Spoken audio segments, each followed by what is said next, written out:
อันเดียวเอามึงจะของฝากนะมึงไม่ได้ซื้อเลยบอกวันนี้หัวหน้าได้มาส่งบ่เซียวขึ้นสวรรค์เนาะพ่อเนาะว่าเซียว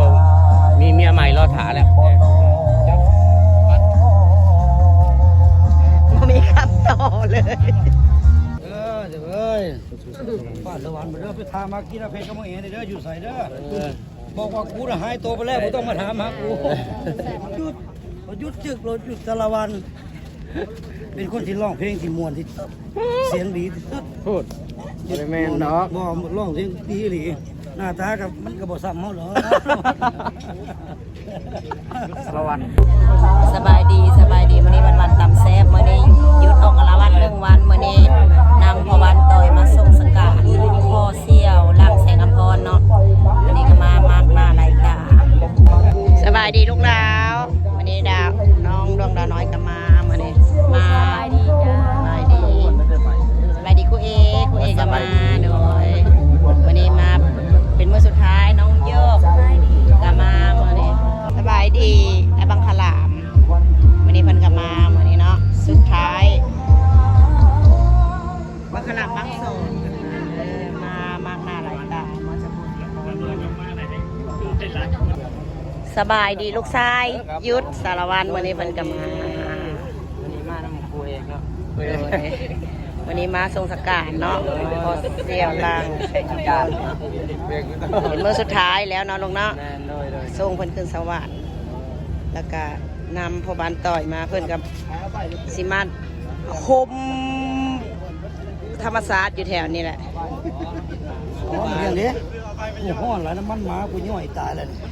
แล้วก็ยีเจนงแล้วก็หมอลำไปดีเด้อใต้สุดเหนืออันนี้พอเสียงบนนั้นแต่งบนนั้นเทียมบนนั้นเขียวคิ้วหรอจ๊ะบนนั้นขีดคิ้วหรอมีหมอลำทองดำคำโลเนาะนมเปรี้ยวได้สายงานนมเปรี้ยวนมเปรี้ยวเอาใครแต่ใครกว่านมพูดนมสมก็ดีกว่านมอันนี้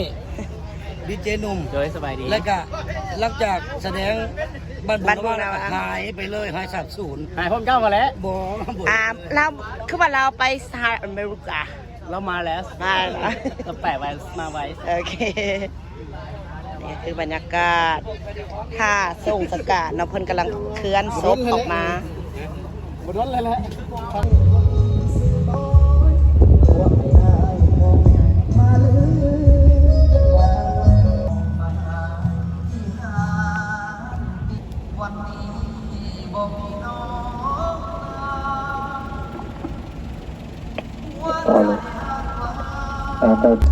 เสื่อมสัมพันธ์ประสานหา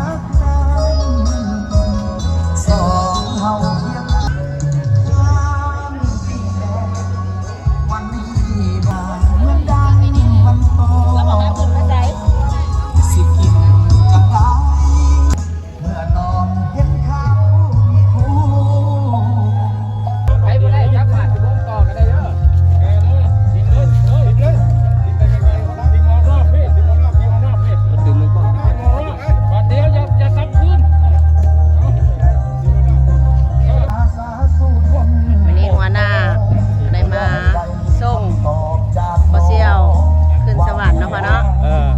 ว่าเซียว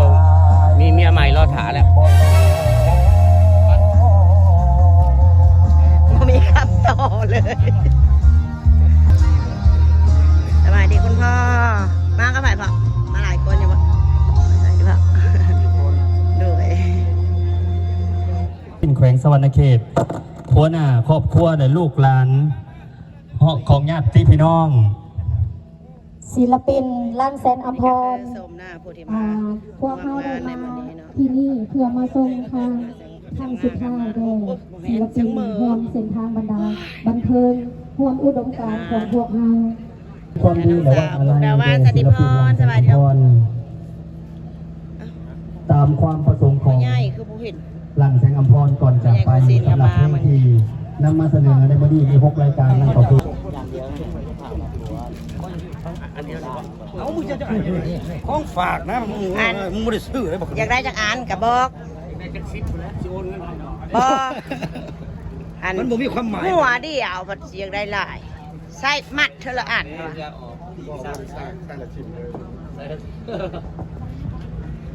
เป็นฝากกัน เอาก็ไปนอนในหมู่สาวพี่จะเอาไปน่ะ นกขาวเอาอย่างก็มาฝากอ่ะนกขาวเอาผ้ามันหัวมาฝาก22แรง2เนาะ ญาติอ่อนจะว่าทำไม สบายดี ดาวดินทินจำพร เอิญไอซ์เสมอนึงอันนี้คู่ของเพื่อนได้นี่ปากลมดมแก้วนี่คู่ของเพื่อนได้นี่ โมดาวัน อันนี้มุกดาวันสันติพร เกิดอะไรกัน เอิญไอซ์เสมอนึงกับมอนึงหอม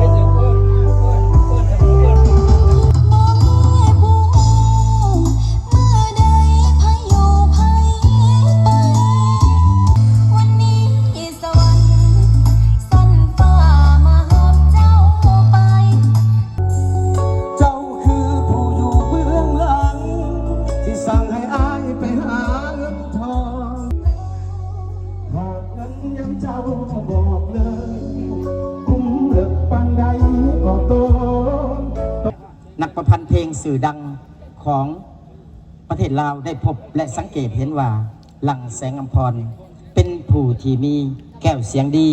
มีบุคลิกเป็นศิลปิน มีพรสวรรค์ มีความสามารถ และต้องมีอนาคตก้าวไกลในเส้นทางบันเทิง ตลอดทอดญาติพี่น้องมันถามข่าวทุกสุขช่วยเหลือเกื้อกูลให้โอกาสศิลปินจนสามารถยืนอยู่บนเวทีอย่างสง่าให้มีอาชีพมีเวียดการทำมีรายหักและสร้างศิลปินให้ตรงแหงในการ โดย เต้าโฮมกันเข่าเคลื่อนไหวใน หลังจากฟังเลยสมัยไปยังอกจะมีกระจงลายนำลงมาถ่ายยาดำหักฟองไปนอกในสมัยนี้ตอนปฏิบัติสูตรในกระเดย์สุนิมนต์วันใดเลยค่ะนิมนต์แล้วครับ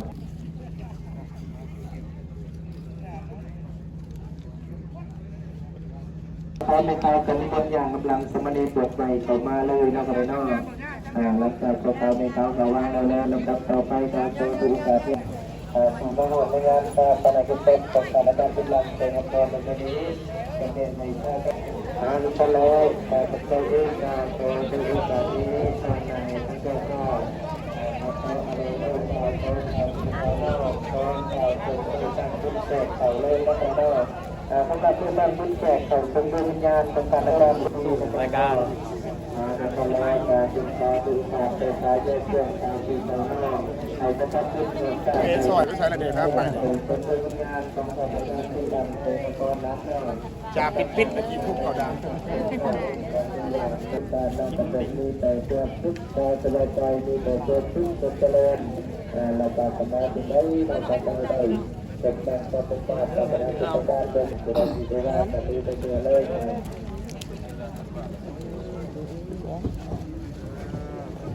พ่อกับลูกเขามานำกันได้เหมือน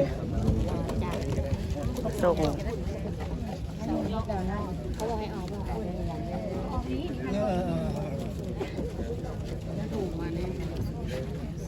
เดี๋ยวเอ้ยป้าตะวันมาเด้อไปทามากีฬาเพชรกำมะแหงเด้ออยู่ใส่เด้อบอกว่ากูน่ะหายตัวไปแล้วบ่ต้องมาถามหากู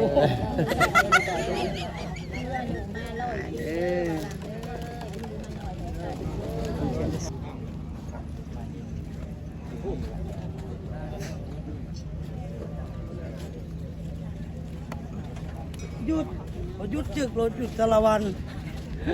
เป็นคนที่ร้องเพลงที่ม่วนที่เสียงดีที่สุด พูดไม่แม่นดอก บ่ร้องเสียงดีหลีหน้าตากับมันก็บ่ซ้ำเฮาหรอกสารวันหน้าตาบ่ซ้ำเฮาหรอกเดี๋ยวเราเล่นชุดใหม่เอานะเพลงอะไรอย่างเงี้ย เพลงใหม่เนาะนี่เขาก็จะมีเพลงใหม่มาปล่อยแล้วยังถ่าย MV อยู่เนาะชื่อเพลงว่าลืมบ่ได้กลับไปบ่ลงฝาก FG ทั้งคนติดตามหน่อยเด้อ หยุดเราบ่ไปแล้ว บ่ไปได้อย่าเว้าน้องเด้อว่าขี้ว่าน้องขี้กระเพาะทานมาเกิดเบ้าได้ บ่แม่น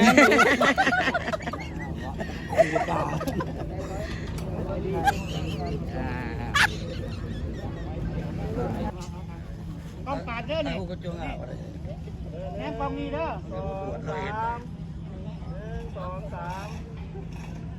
1 2 3